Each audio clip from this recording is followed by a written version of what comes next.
Shabbat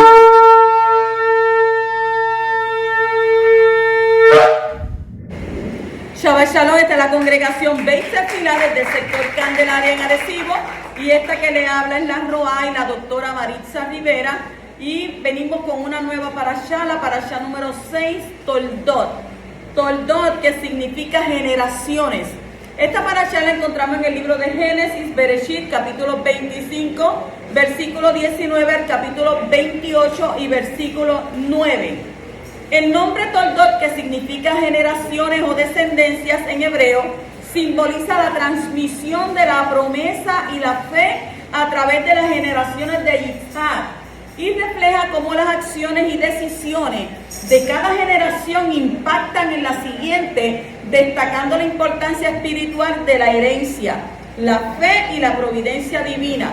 Y en un sentido más amplio, Toldot enseña sobre la continuidad y el propósito eterno del poderoso en la historia de su pueblo. Pues entonces entramos de lleno a esta parashá en el capítulo 25, versículos 19 al 21, donde nos dice, y aquí está la historia de Yitzhak, el hijo de Abraham. Abraham engendró a Yitzhak. Yitzhak tenía 40 años cuando tomó como esposa a Ribca, la hija de Betuel, el aramita de Padán Aram, hermana de Labán, el aramita. Y Yitzhak rogó a Yahweh en favor de su esposa porque ella era estéril, y Yahweh respondió a su ruego y su esposa Ribca concibió. ¿Qué sucede aquí? Yitzhak tuvo que orar durante 20 largos años, y hubo 20 años de espera hasta ver el cumplimiento de la promesa de que la descendencia de Abraham iba a multiplicarse. ¿Qué nos enseña esto? Esto nos enseña varias cosas. Primero, que el camino de la fe consiste en confiar en el poderoso para poder superar todos estos problemas y ver cambios radicales en los momentos de crisis de la vida. Segundo, que el camino de la muna, de fe, tanto de Abraham como de Yitzhak, consistía en confiar en Yahweh para la solución de cada problema que humanamente era imposible resolver. 20 años y ella no quedaba embarazada, pues entonces Abba tenía, ¿verdad?, que entonces meter que su mano poderosa. Entonces es sabido que Yahweh es el único que puede dar vida, y todas las criaturas, los bebés que llegan a este mundo, vienen únicamente por voluntad divina. Los hijos son un regalo de Yahweh, según el Salmo 127, 3 al 5. Y el caso de la esterilidad ha llamado nuestra atención al verla establecida en las mujeres de mayor rango espiritual en la Escritura, debido al inminente valor que ellas poseían en el desarrollo del plan escritural. Casi todas las matriarcas eran, ¿qué?, estériles. En el capítulo 25 y versículo 22 dice, pero los niños combatían en su vientre, y ella dijo, si es así, ¿para qué existo? Y ella fue a inquirir a Yahweh. Los sabios interpretan esto como que los niños estaban luchando dentro de su vientre para salir corriendo. Según el doctor Black, dice que los dolores de ella eran tan fuertes que se preguntaba para qué oraba pidiendo un hijo. Si hubiera sabido que el embarazo iba a ser tan difícil, ella no hubiera orado. ¿Por qué? ¿Por qué? Y es la pregunta, ¿por qué ella fue la única mujer que sentía estas cosas durante el embarazo? O sea que al final tomó la decisión de ir a preguntarle a Yahweh. ¿Y a dónde fue? Según el Midrash, incluyendo el libro de Yashar, fue a la tierra de Morá y consultó en la casa de Shem y Eber. Y ellos le dieron una respuesta divina. El Midrash cuenta que Ribca había sido destinada para dar a luz a las 12 tribus de Israel. Pero por sus constantes quejas durante su embarazo, dice que perdió ese privilegio y fue dado a las 4 esposas de Jacob. En el versículo 23 nos dice, y Yahweh le contestó, 2 naciones hay en tu vientre, 2 pueblos separados saldrán de tu cuerpo, un pueblo será más poderoso que el otro y el mayor servirá al menor. Esta lucha estaba dada por el hecho de que eran 2 naciones, y estas jugarían un papel muy importante en la historia. Jacob es el padre de Israel, y Esaf es el padre de Edom y el imperio romano. O sea que la rivalidad de estas 2 naciones está dada porque tendrían ideologías diferentes hasta el punto de ser ¿qué? Irreconciliables. Y debemos entender que desde el vientre ya el poderoso había determinado direcciones diferentes para los dos. O sea, ¿cómo poder reconciliar lo que Yahweh mismo ha establecido diferente? Solo nos queda a través del conocimiento de todo el plan escritural identificar los poderosos propósitos de Abba detrás de cada una de sus bendiciones. Continuamos en el versículo 25 donde dice, y el primero salió rojo, todo como un manto velloso, así que lo llamaron Esab, velludo. O sea, el primero salió rubicundo. Su tez dice que era rojiza y era igual de velludo que una prenda de lana, y lo rojizo de su piel presagiaba su carácter sanguinario, porque él era un cazador. Bendito el poderoso. En el 26 dice, y luego salió su hermano agarrado del talón de Esab, así que lo llamaron Jacob, agarra talón. Entonces Yitzhak tenía 60 años cuando nacieron ellos. Rashi cita que el Midrash que afirma que Jacob estaba justificado en intentar ser el primogénito, porque había sido concebido antes que Esab, por lo que Jacob legítimamente también tendría que haber nacido antes. Usted se recuerda que si usted ha leído la historia, dice que ellos peleaban dentro y entonces cualquiera imagina, dice, si lo tenía agarrado por el talón era que él quería salir primero. Y entonces por eso, ¿verdad? Dice que se peleaban entre ellos. El versículo 27 dice, cuando los niños crecieron, Esab se hizo un diestro cazador, un hombre de monte, pero Jacob era un hombre manso que se quedaba en el campamento. Aquí había una diferencia muy marcada entre estos dos hermanos. Uno era un diestro cazador, mientras que el otro era un hombre ¿qué? Manso. Esab era el que estaba ¿qué? Al acecho, esperando el momento oportuno para atacar. Y Jacob, por su parte, era un hombre manso, lo contrario de su hermano. Lo que podemos entender es que Jacob era totalmente íntegro, o lo que es lo mismo, íntegro en todas las áreas de su vida. ¿Qué nos dice el comentario del Humar? Dice, hasta que se hicieron adultos, es decir, hasta que llegaron a la edad de Bar Mitzvah, ambos eran relativamente parecidos el uno al otro, y las travesuras de Esab podían atribuirse a su inmadurez. Pero a partir de los 13 años de edad, empezaron a manifestarse las diferencias esenciales entre ambos, cuando Esab se volvió a la idolatría y Jacob optó por dirigirse a la sala de estudio. O sea que Esab se transformó en un cazador, pero no solamente en el sentido literal, sino que él se hizo experto en engañar a su padre, haciéndole preguntas que lo hacían parecer como una persona extremadamente kadosh, santa. Además se ganó el amor de su padre sirviéndolo a conciencia, por ejemplo, cazando presas para ponérselas en la boca de su padre para que Yitzhak pudiera comer carne fresca, y decía, wow, qué sabroso, este hijo cómo me trae esto. O sea que por su parte, Jacob era una persona de gran integridad moral, que decía lo que pensaba y que nunca se comportaba arteramente, y pasaba todo el tiempo en las tiendas de estudio de Shem y Eber. ¿Qué es de arteramente? La definición de arteramente es que está relacionado de manera artera con astucia, artimaña, sagacidad, engaño e hipocresía. Y Jacob no era así. El versículo 29 también nos dice, y una vez cuando Jacob estaba preparando un guiso, Esab vino del campo hambriento. La palabra usada para hambriento es ayer, que significa cansar, desfallecer y desmayar. Por lo que podemos entender que Esab estaba a punto de ¿qué? De desmayarse por el producto del hambre y del cansancio. En el capítulo 25:31 continuamos y dice, pero Jacob le dijo, véndeme primero tu primogenitura. El título de primogénito hacía que el que lo tuviera recibiera ¿qué? Un trato especial. Es decir, el primogénito tendría más derecho y beneficio que los demás. Y el mayor tenía el derecho de representar a la familia, servir como kohanim, sacerdote de los sacrificios, y era una persona que era ¿qué? Especial, por todos los privilegios que él tenía. ¿Qué nos dice el Humash? Dice, por cuanto antes de la época del sacrificio, los primogénitos eran los que llevaban a cabo el servicio de los sacrificios. Usted sabe que luego eso pasó ¿a quién? A los levitas. el 32 al 34 nos dice: y Esab dijo, estoy a punto de morirme, así que, ¿de qué me sirve la primogenitura?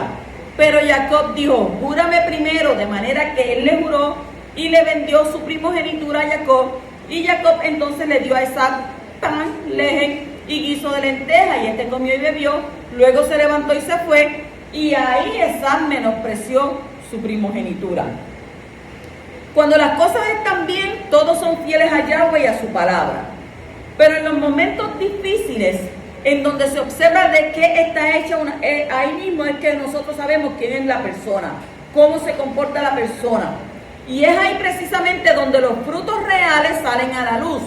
Para Jacob lo más importante era ¿qué? Lo espiritual, puesto que su vista estaba fija en la primogenitura, con todo lo que incluía. O sea, él la anhelaba, mientras que el otro la despreciaba, este la anhelaba. Entonces, mientras que Sam solo pensaba en lo material, en vivir el momento, tanto así que menospreció su primogenitura por un poco de comida.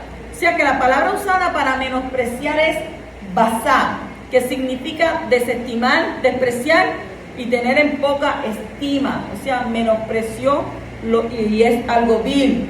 Es decir, que vio su primogenitura como algo vil, como algo despreciable, como algo desechable. Pero ¿por qué él lo vio de esa manera así? Porque él no era un hombre espiritual.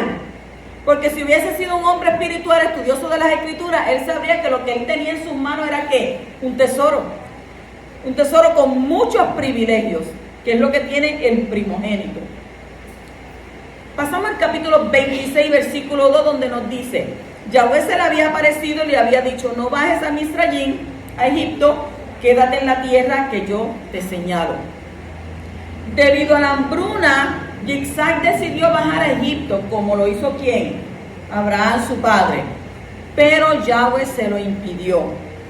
La palabra usada para bajar es yarar, que es usada tanto literal como figurativamente, que significa caer, descender. Es decir, que no solo significaba ir a Egipto físicamente, sino que esto sería un acto de descenso espiritual, ya que Egipto es una alegoría al mundo. Y acuérdense que Abraham no permitía que su hijo saliera de su entorno, ¿verdad que sí? Cuando le mandó a buscar novia, ¿a quién envió? Mandó al siervo Eliezer. Él no dejó que su hijo fuera para allá. ¿Por qué? Porque ese muchacho que estaba criado en Lozano bajaba para allá abajo y viendo aquellas cosas, hasta ahí llegó. Entonces, Abraham fue ¿qué? Precavido. ¿Qué nos comenta Jumar? Dice, cuando Isaac fue atado al altar, pasó a ser comparado con una ofrenda de elevación, un holocausto que se consume por completo sobre el altar. Y así como esa ofrenda no puede sacarse del patio del Mishkan, del templo, Isaac tampoco podía salir del suelo sagrado de la tierra Kadosh. También Blando dice que el Midrash dice que por esta razón fue consagrado de una manera especial y que no podía bajar a Egipto. Y esto fue una prueba de fe para Isaac. O sea, Egipto representa el sistema de este mundo. Y cuando estamos en una crisis, ¿dónde buscamos nuestra ayuda? ¿En el mundo o en el poderoso confiando en sus promesas? O sea que Isaac tenía que confiar en la promesa de nuestro Padre Celestial para poder seguir viviendo en una tierra que no producía. Sin embargo, el versículo 3 nos dice, reside en esta tierra y yo estaré contigo y te bendeciré, yo te asignaré todas estas tierras a ti y a tu linaje en cumplimiento del juramento que le hice a tu padre Abraham. Esta es la promesa a la cual Isaac tenía que aferrarse, que sin importar lo que pasase, Yahweh iba a suplir. Lo mismo pasa con nosotros. Hay veces que llega un momento en que nos desesperamos, en que decimos, no vemos salida, ¿qué puedo hacer yo? ¿Qué podemos hacer? Confiar en las promesas de nuestro Padre Celestial. ¿Por qué? Porque el temer a las circunstancias es desconfianza en la palabra del Poderoso. Por consiguiente, ¿qué? Es pecado. Y por eso la Escritura nos dice que lo que no procede de fe es pecado. Romanos 14, 23. O sea que estas tierras pertenecen al linaje de ¿qué? de Israel y nosotros como Efraín, ovejas perdidas de la casa de Israel, somos herederos. El comentario de Omar dice, Yahweh le aseguró a Yitzhak que a pesar de la hambruna, le iba a dar su bendición y suficientes tierras de pastoreo. Y oiga, hay que tener una fe, una confianza absoluta en el Creador, que aunque usted esté contra la pared y contra la espada y usted siga diciendo, yo creo que al último momento Yahweh va a meter su mano. Eso es tener fe, porque eso fue lo que pasó con ¿quién? Con Abraham. Abraham salió a sacrificar a su hijo, pero las palabras de él fueron lo que transformaron y cambiaron el sacrificio, porque él dijo, iré con el muchacho, pero regresaremos juntos. No dijo, no, yo voy a ir a llevarlo y pues que sea lo que Yahweh quiera. No, él no dijo eso. Vamos a llevarlo, pero vamos a regresar juntos. Eso es hablar ¿en qué? En positividad. Eso es en creer a la palabra del poderoso. Eso es creer de que en el último momento Él va a proveer. Y en el último momento, ¿qué le dijo al hijo? Padre, pero ¿y dónde está aquí el sacrificio, el cordero? No te preocupes que Yahweh va a proveer. Y así mismo fue. Yahweh proveyó. Entonces yo te pregunto a ti, ¿estás tú confiando en la palabra del poderoso? Que aunque te veas hasta acá arriba, que no puedes más, ¿tú confías en Él? Tenemos que confiar en nuestro Abba. Tenemos que confiar en nuestro Padre, que aunque veamos lo que veamos y aunque nos suceda lo que nos suceda, siempre nosotros miremos que extender nuestra mirada hacia los Shamayim, hacia los cielos, y reconocer que hay un Elohim, hay un Dios que Él nos creó. Y entonces dice que desde el principio nos escogió. Y dice que Él nos cuida como la niña de sus ojos. Y nos dice más, mira, no temas ni de lo que has de comer, ni de lo que has de vestir. Mira para allá cómo está, ¿verdad? Los árboles, mira las aves de los cielos que no trabajan, no hacen nada, pero ellas comen. ¿Por qué? Porque Yahweh usa al que tenga que usar para proveerte, para ayudarte, para sacarte adelante. Eso es lo que hace nuestro Abba Kadosh. En el capítulo 26, versículo 4 al 5 nos dice, haré a tu descendiente tan numeroso como las estrellas del cielo, y daré a tus descendientes todas estas tierras, de modo que todas las naciones de la tierra se bendecirán por medio de tu linaje, por cuanto Abraham me obedeció y cumplió mi orden, mis mandamientos, mis leyes y mis enseñanzas. Le está recordando a su hijo que su padre fue una persona que fiel, leal y obediente. Y por una parte estaba la promesa de sostén en medio de la crisis económica que estaba aconteciendo.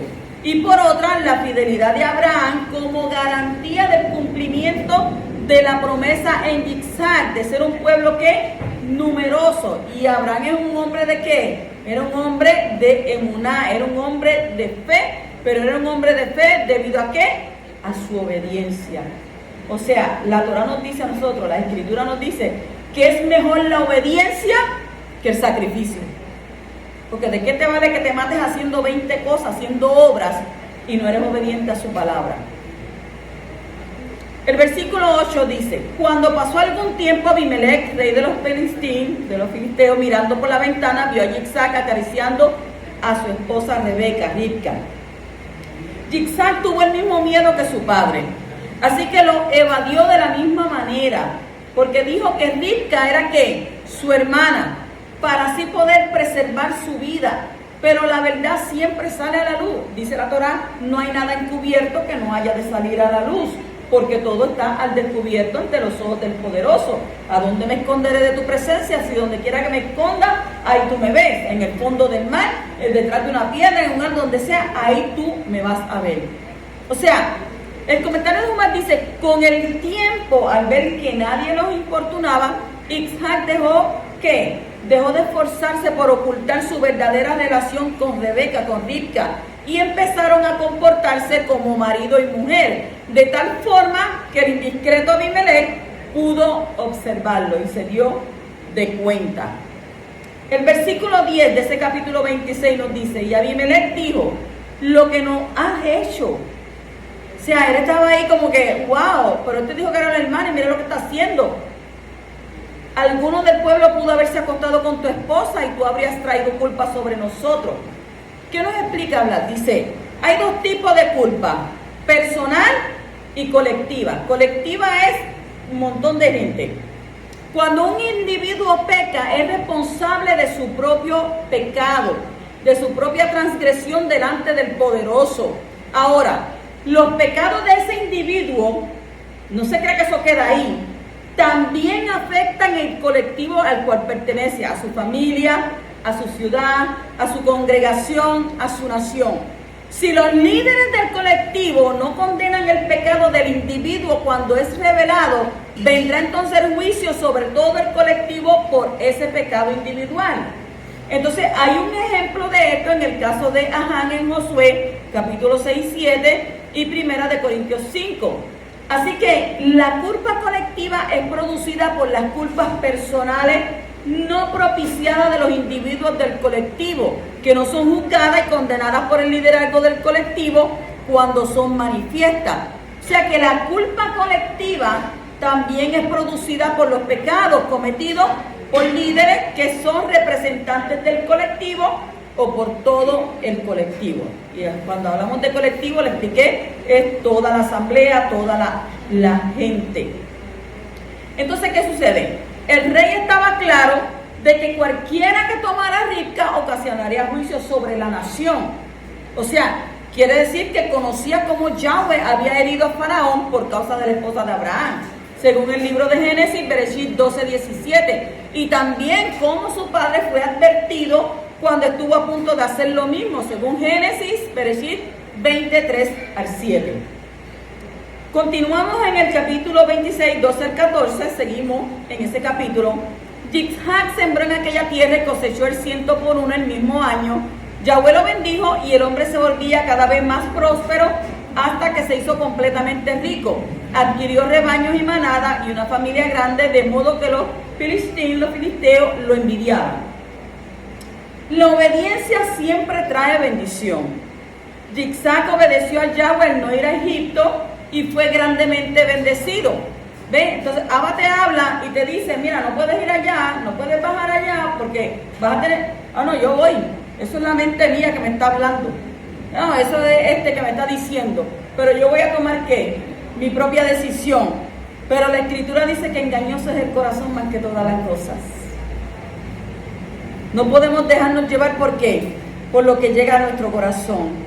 Entonces, de aquí podemos sacar un interesante principio, y es que no importa cuán extrema sea la situación, siempre que elegimos hacer la voluntad de Yahweh, de nuestro Padre, aun cuando la lógica nos indique otra cosa, seremos grandemente bendecidos, puesto que el Altísimo prometió y lo hará. Porque Yahweh bendice a aquellos que lo honran. Dicen los sabios que Yitzhak llevaba entonces un riguroso cálculo de todo lo que invertía y esperaba recibir, con el fin de asegurarse de la cantidad que debía de diezmar. Y tan grande fue su prosperidad que los filisteos le tuvieron envidia. ¿Qué nos dice Jumar? Dice que los filisteos se sentían amenazados por el éxito de Yitzhak. Cabe destacar que esto caracteriza la reacción que tendrían las naciones frente al éxito que gozarían los hebreos a lo largo de todos los exilios. La gente se enorgullece de la buena forma de sus compatriotas, pero le molesta el éxito de los yahudí. Y también Blas nos comenta que Yitzhak obedeció al poderoso al no ir a Egipto a buscar su bienestar. Además confió en la promesa de bendición y sembró aquel año de sequía.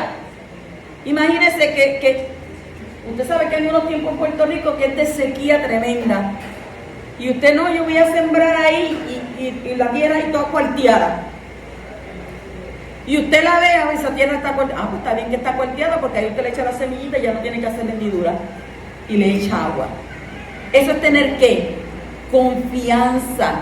Entonces, esta actitud, ¿verdad?, de sacrificio de los placeres del mundo y confianza en la provisión divina, desató el poder de resurrección del poderoso de manera extraordinaria, y el resultado fue 100 veces lo esperado.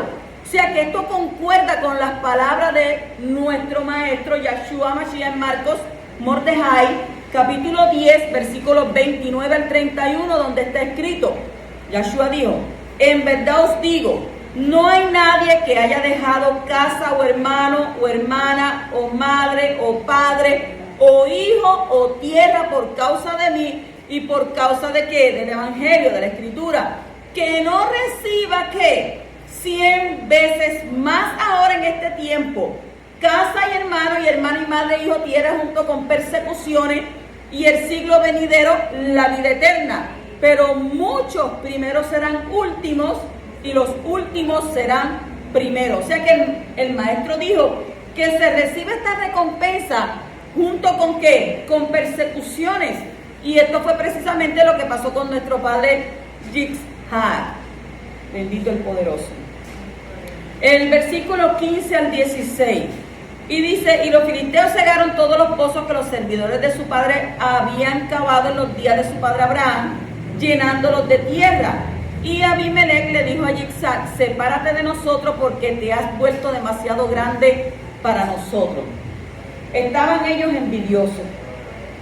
La envidia es un cáncer espiritual que carcome al ser humano y lo impulsa a hacer lo que sea. Proverbios capítulo 27, 4.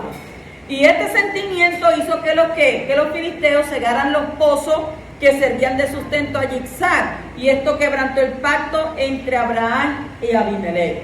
Y como vieron que él prosperaba, pues ellos de envidiosos fueron y le taparon los pozos para que no tuvieran agua. ¿Cuántos habrán así, verdad? Cerca de usted y usted orando por ellos. El versículo 18 dice, Yitzhak volvió a cavar los pozos de agua que habían sido cavados en los días de su padre Abraham, porque los filisteos lo habían cegado después de la muerte de Abraham, y les puso los mismos nombres que su padre les había puesto. ¿Cómo honra a su padre? Después que abre los pozos, le pone ¿qué? Los nombres que su padre le había puesto. Y esto ilustra un principio de bendición y grandeza, y es el hecho de reconocer el trabajo y el legado de los demás. ¿Qué dice Rab Shaul? ¿Qué nos dice? Les rogamos, hermanos, que reconozcan a los que entre ustedes trabajan, que los presiden en el maestro y que les dan instrucción. Ténganlos en alta estima con amor a causa de su obra y vivan en paz unos con otros. Y dice también que a los ancianos que dirigen bien se les tengan por dignos de doble honor, especialmente los que trabajan arduamente en el mensaje y en la enseñanza. Tremenda enseñanza, ¿verdad? De Saúl.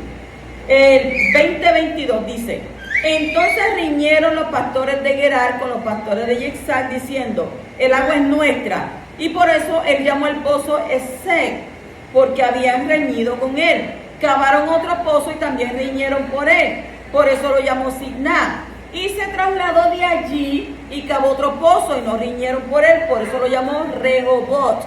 Porque dijo, al fin el poderoso ha hecho lugar para nosotros y prosperaremos en la tierra. Nos dice Vlad y compara que los 3 pozos son comparados con los 3 templos.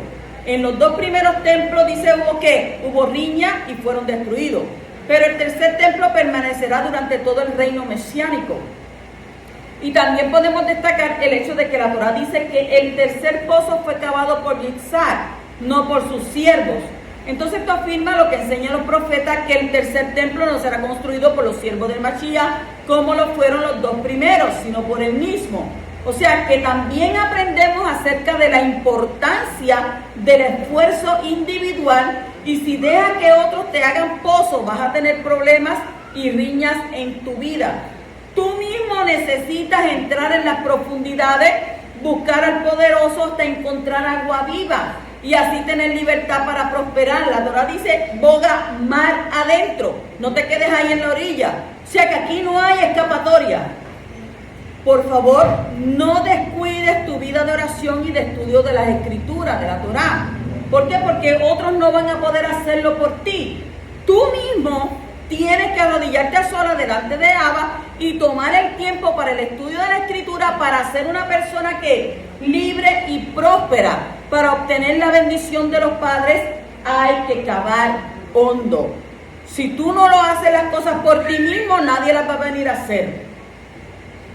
Y acuérdate que viniste solo y te vas solo. Todo lo que nosotros obtenemos aquí, como dice, ¿verdad? Venimos sin nada, luchamos por todo y nos vamos sin nada. E inclusive sin ese cuerpo. Porque ese cuerpo que tú tienes es prestado. No he visto a nadie que se haya llevado el cuerpo. El libro de Eclesiastés capítulo 12 dice que el espíritu, cuando el cordón de plata se rompe, ese cordón de plata es ¿entre qué? Entre la vida y la muerte. Dice que el espíritu va al Padre, que fue el que lo dio. Y esta vasija va ¿a dónde? A la tierra de donde fuimos hechos. Así que nadie se va a llevar nada. Si usted no esté guardando chavo en el banco, ni esté guardando cosas por allá, porque también la Escritura nos dice a nosotros que otros cosechan donde no sembraron. Otros cosechan donde no sembraron. Y si tú estás juntando y guardando y te estás limitando, porque todo lo estás guardando, no, porque es que yo voy a hacer esto. La Torá nos cuenta a nosotros que había un hombre así que dijo, no, yo voy a llenar los graneros. ¿Y qué dice? Habló una voz que le dijo, qué tonto tú eres y qué necio tú eres. No sabe que esta noche vendrán a buscar tu alma. O sea, estás guardando, ¿para quién? Para otro. Te están matando para otro. Porque a la hora de que te mueras, y uno encuentra, mira para allá todo lo que tenía. Y me decía que no tenía ni un centavo. Y mira todo este montón. ¿Y quién lo va a tener? Quien te hereda. Quien se queda vivo. Y tú, al pozo, y nunca te pudiste beber ni comer nada de lo que debiste haber hecho en ese tiempo. Pero creamos conciencia. El 23-25 dice, desde allí subió a Beersheba. Esa noche Yahweh se le apareció y le dijo, yo soy el Elohim de tu padre Abraham, no temas que yo estoy contigo, te bendeciré y aumentaré tu linaje por amor a mi servidor Abraham. Así que edificó allí un altar e invocó a Yahweh por nombre, y Yitzhak montó en su carpa allí y sus servidores empezaron a cavar un pozo. La presencia de Yahweh es razón más que suficiente para desechar todo vestigio de temor de nuestras vidas. Sabemos por la palabra y por la historia que Yahweh es fiel, nuestro Padre es fiel. Y es por eso que se identifica como el poderoso de nuestros antepasados. Y ese hecho nos reta en dos maneras diferentes. Primero, nos hace estar confiados puesto que su fidelidad ha sido notoria y Él es el mismo ayer, hoy y por los siglos. Y en Él no hay sombra de variación. Él es el mismo ayer, hoy y por los siglos. Y segundo, porque para tener y sentir el respaldo que sintieron nuestros antepasados, nos exige un nivel de ¿qué? De santidad, de kadushá y obediencia similar al de ellos. Es decir, que si queremos ser bendecidos y respaldados como lo fue Abraham, debemos ¿qué? Confiar como él lo hizo. Y un detalle curioso es que Yitzhak invocó al nombre del poderoso, del Padre Celestial, y esto echa por tierra la tradición rabínica de no mencionar el nombre del poderoso. O sea que él quiere que lo llamemos por su nombre y solo requiere que los labios que lo pronuncien concuerden con un corazón que, Kadosh, un corazón santo, y que buscan agradarle en todo. El versículo 32-33 nos dice, y ese mismo día vinieron los servidores de Yitzhak y le dijeron del pozo que habían cavado y le informaron que habían encontrado agua, y él lo llamó Shiva, juramento, y por eso el nombre de la ciudad es Beersheba hasta el día de hoy. O sea, resalta Vlad, este fue el quinto pozo que cavó Yitzhak. Según el Midrash, cada pozo corresponde a un libro del Humash, del Pentateuco. Ese corresponde a ¿qué? A Bereshit, a Génesis, donde se habla de la creación del mundo. Ese Signá corresponde a Shemot, a Éxodo, porque allí se habla de cómo los egipcios odiaron y se opusieron a los hijos de Israel. Vayikra, que está lleno de leyes que corresponden a las aguas de un pozo, según Bereshit 26-25. Y Shiva, que es 7, simboliza el libro de Bamidbar, que contiene 3 libros diferentes de la Torá. Porque según nuestros sabios, Números 10:35 al 36, constituye un libro en sí mismo, lo que da un total de ¿qué? De 7 libros de las Escrituras. Rehoboth corresponde al libro de Devarim, Deuteronomio, porque allí se entregaron las leyes para el tiempo cuando los hijos de Israel estuvieran extendiéndose en la tierra prometida. Deuteronomio 19, 8 y 27. O sea que los sabios alegan que mientras Abimelech estaba presente junto a toda la delegación filistea, los siervos de Yitzhak llegaron con la noticia de que habían encontrado agua. ¿Para qué? Para que fueran conscientes y al mismo tiempo ellos quedaran impresionados de la grandeza de Yahweh que proveía agua. O sea, para que no hubiera lugar a dudas y no existieran futuras disputas en cuanto a la propiedad de ese pozo, y así demostrar que cada empresa que Yitzhak llevara a cabo tendría éxito en la tierra de Israel. El Humash nos dice, llamaron al pozo Shiva, que significa 7, y también juramento para conmemorar las 7 corderas que Abraham le había dado a Abimelech, así como el juramento.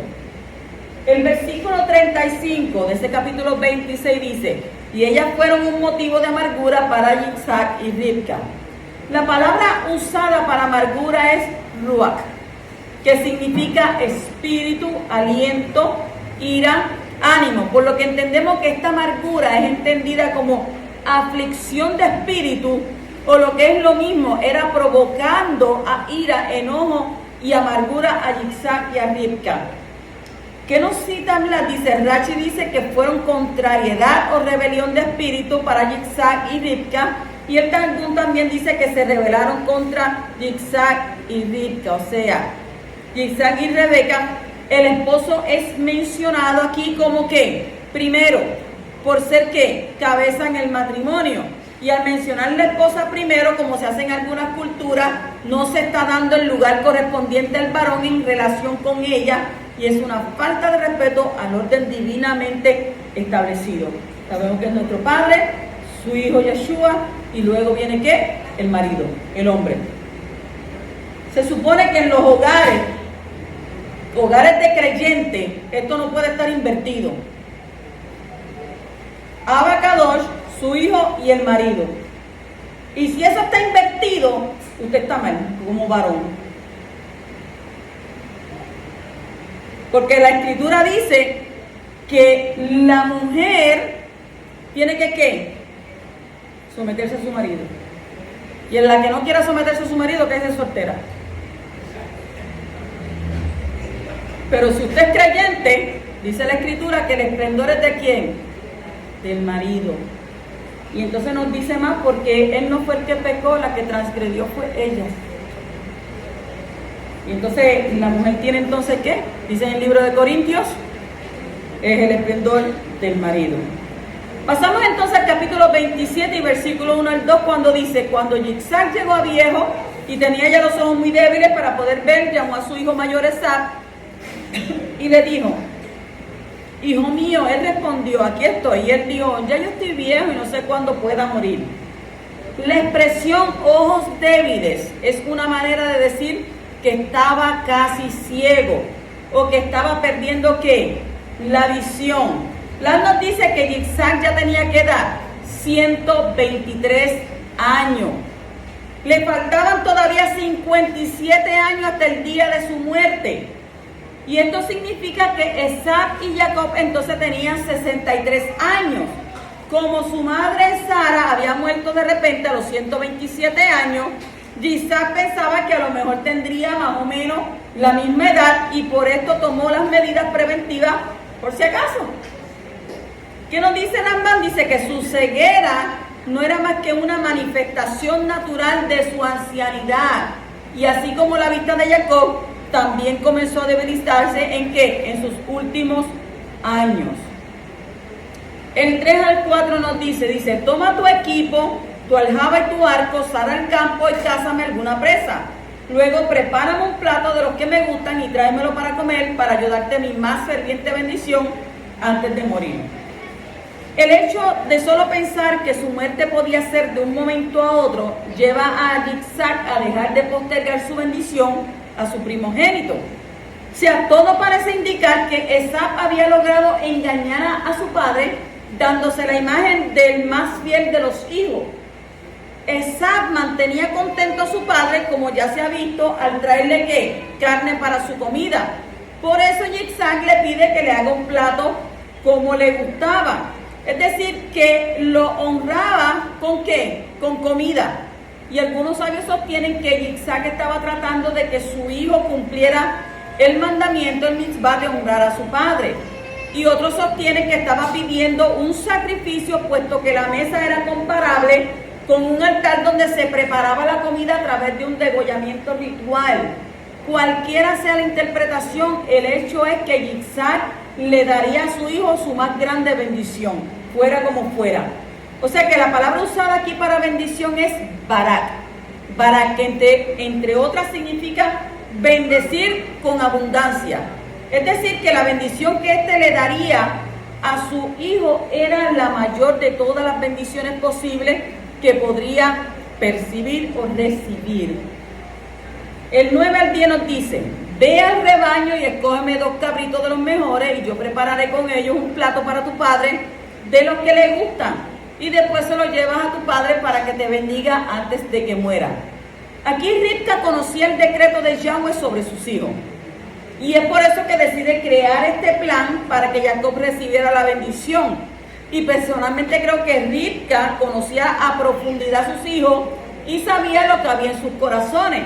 Es por eso que ella se esforzó que su hijo menor fuera el bendecido. ¿Por qué? Porque aparte del decreto del Altísimo, sabía que solo Jacob era merecedor de esa bendición. ¿Qué nos dice Vlad? Dice Rashi cita a Rabbi Eliezer diciendo que necesitaba 2 cabritos porque uno serviría como corbán para Pesach, sacrificio de Pascua, porque ese día era el 14 de Nisan. Y hay una interpretación que relaciona los 2 cabritos con Yom Kippur, cuando se ofrecían 2 cabras.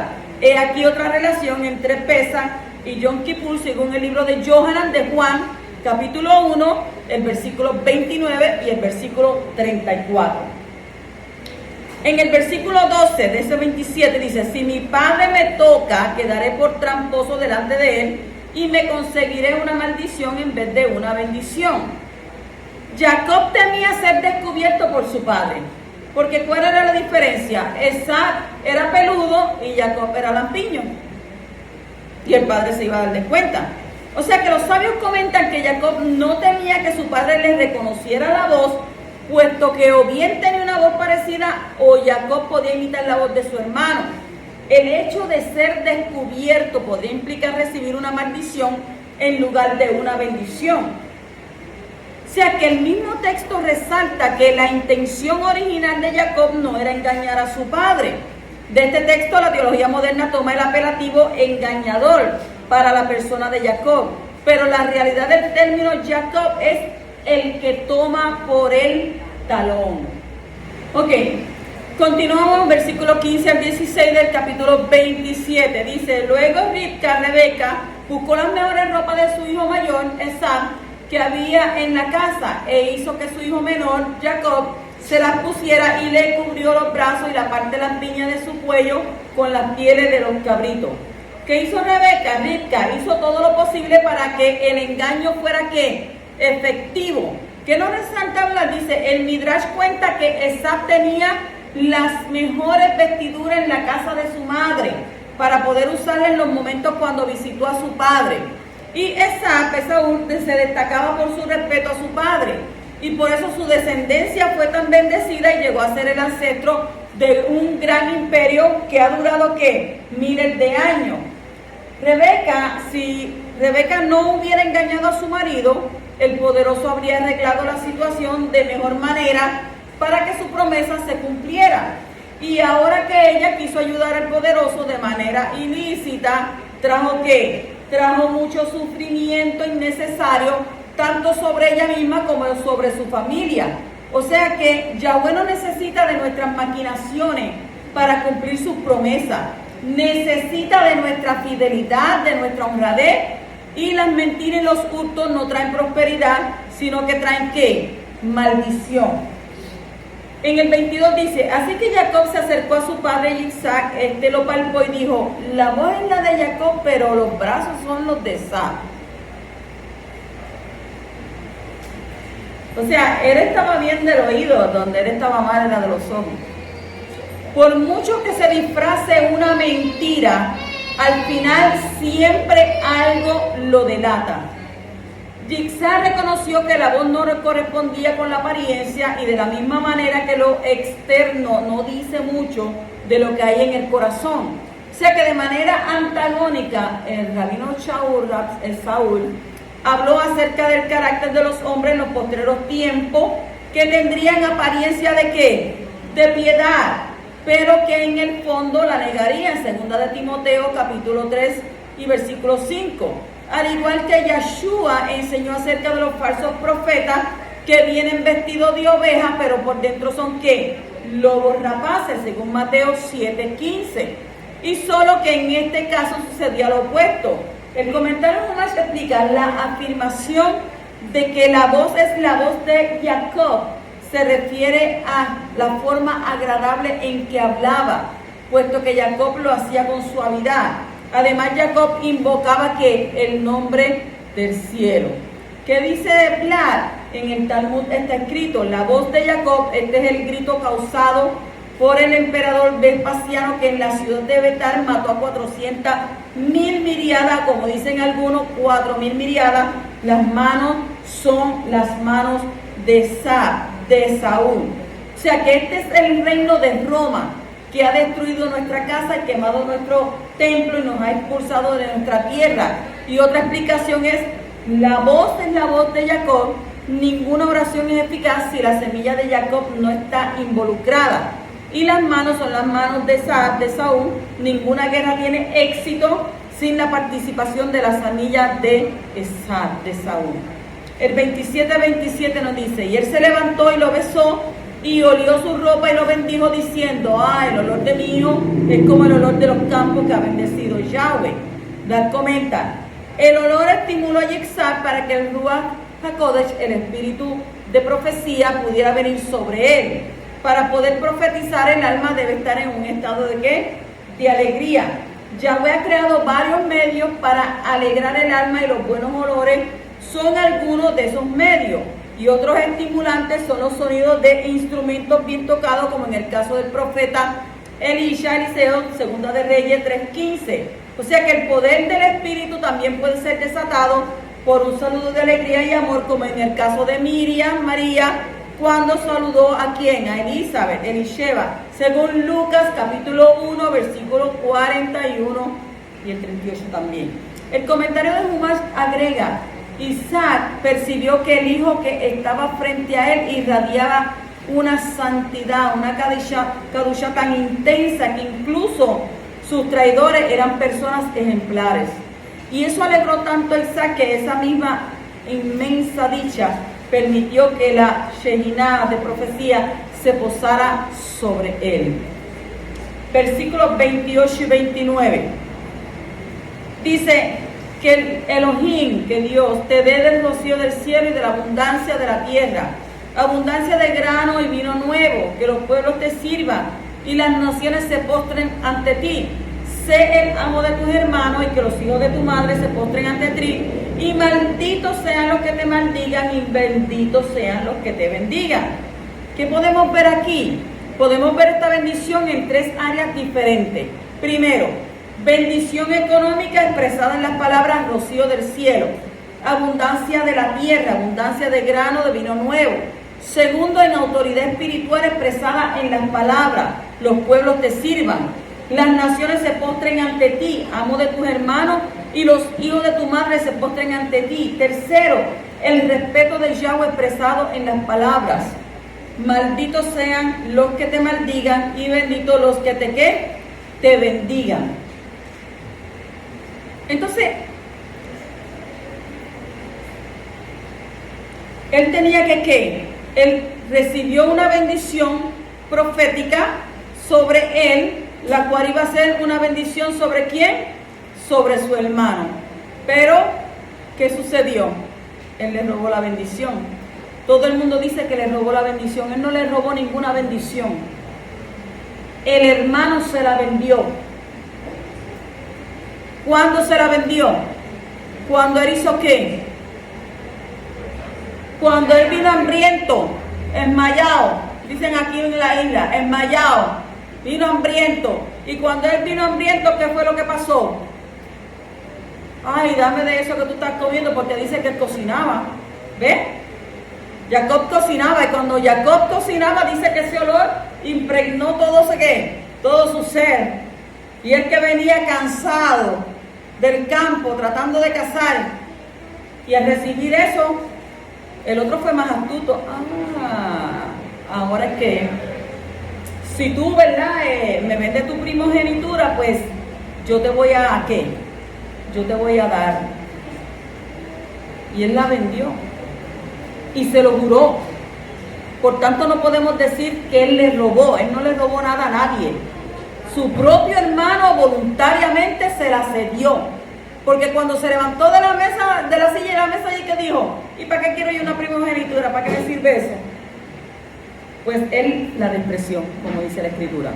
En el versículo 33 del 27 dice: Yitzhak cayó presa de un violento temblor y preguntó: ¿quién fue entonces el que cazó una presa y me la trajo? Además comí de ella antes de que tú vinieras y lo bendije, ahora tienes que quedarse bendito.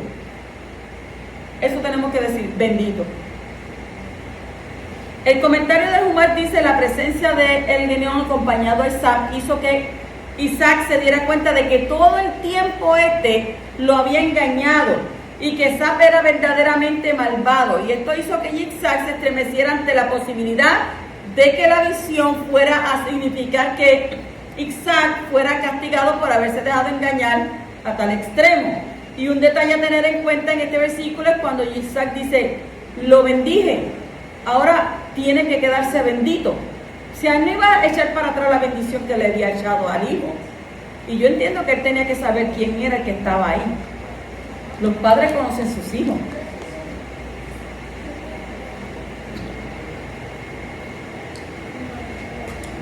Debemos ser cuidadosos cuando hablamos, ya sea para bendecir o para maldecir. Porque una vez dicha la palabra, ya esta no vuelve atrás. Una vez proferida la bendición sobre Jacob, esta ya no podía ser revocada. Y por eso Yahshua dijo que tendremos que dar cuenta de toda palabra ociosa que salga de nuestra boca. Eso está en Mateo capítulo 12, versículo 36. Y Shaul exhorta a bendecir y no maldecir, en Romanos 12, 14. Así que tenemos que tener cuidado con lo que decimos. El 39 al 40 de ese capítulo 27 dice: entonces su padre Yitzhak respondió diciéndole: mira, tu morada disfrutará de la grosura de la tierra y del rocío del cielo arriba, mas por tu espada vivirá y le servirás a tu hermano, pero cuando te pongas terco, romperás su yugo de sobre su cuello.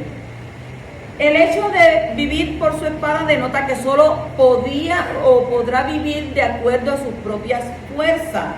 Que nos dice hablar, en esta bendición no está mencionado Yahweh. Aún así fue una bendición que tiene poder para el futuro. La bendición que fue pronunciada sobre Sab ha producido el Imperio Romano y la civilización occidental. Y según Rashi, la fertilidad de la tierra se refiere a la región de Italia y Grecia, donde un nieto de Sab, Sefo, llegó a ser rey. Que nos comenta el Jumar, dice: si Israel alguna vez transgrede la escritura, la Torá, y por lo tanto carecen de mérito para ejercer el poder, tendrás derecho a sentirte agraviado por el hecho de que haya tomado la bendición, y entonces podrás librarte de su yugo que tienes colgado del cuello. Y esto concuerda con la profecía que recibió Rebeca cuando estaba embarazada. Sus dos hijos no podrán coexistir. Cuando uno suba, el otro ¿qué? Deberá descender. Entonces dice el versículo 41: desde entonces Sab abrigó rencor contra Jacob a causa de la bendición que le había dado su padre, y Esaú se dijo: nada más deja que llegue el periodo de duelo por mi padre y mataría a mi hermano Jacob. Y esto nos muestra el gran respeto que Esaú tenía por su padre, y este rencor nunca se calmó. Pasamos al capítulo 28, versículo 3 al 4, donde dice: que el Shaddai, el poderoso omnipotente, te bendiga, te haga fértil y numeroso, para que te convierta en una asamblea de pueblos, que te conceda la bendición de Abraham a ti y a tu linaje, para que poseas la tierra donde reside como extranjero, la que Yahweh le asignó a Abraham. O sea que una vez más, Yitzhak bendice a su hijo Jacob, y le imputa la bendición de Abraham. El 28:5 dice: entonces Yitzhak envió a Jacob y este se fue a Padán Aram, a Labán, el hijo de Betuel el aramita, el hermano de Rica, la madre de Jacob, y Esau. Que nos informa Vlad. Jacob tenía 77 años de edad cuando llegó a la casa de Labán. El Talmud dice que Jacob se ocultó estudiando en la casa de Eber durante 14 años, desde los 63 hasta los 77. O sea que antes de seguir su viaje hasta la casa de ¿quién? De Labán. ¿Qué nos comenta el Humash? Aquí se menciona que Yitzhak haya enviado riquezas con Jacob, como habría de esperarse. Conjetura que Yitzhak temía que si Jacob fuera con mucha riqueza, se transformaría en un blanco para sus enemigos. Él tenía que irse, porque si él no se iba, el hermano estaba velando ¿qué? La oportunidad para matarlo. Entonces se tuvo que ir porque ya había recibido la bendición, pero Isaac no se había muerto. Pasaron años antes de morir. Y entonces fue por eso que el mismo Jacob con Rebeca tomaron la decisión de que su hijo ¿qué? Partiera ¿hacia dónde? A la casa de su hermano. Shabbat shalom.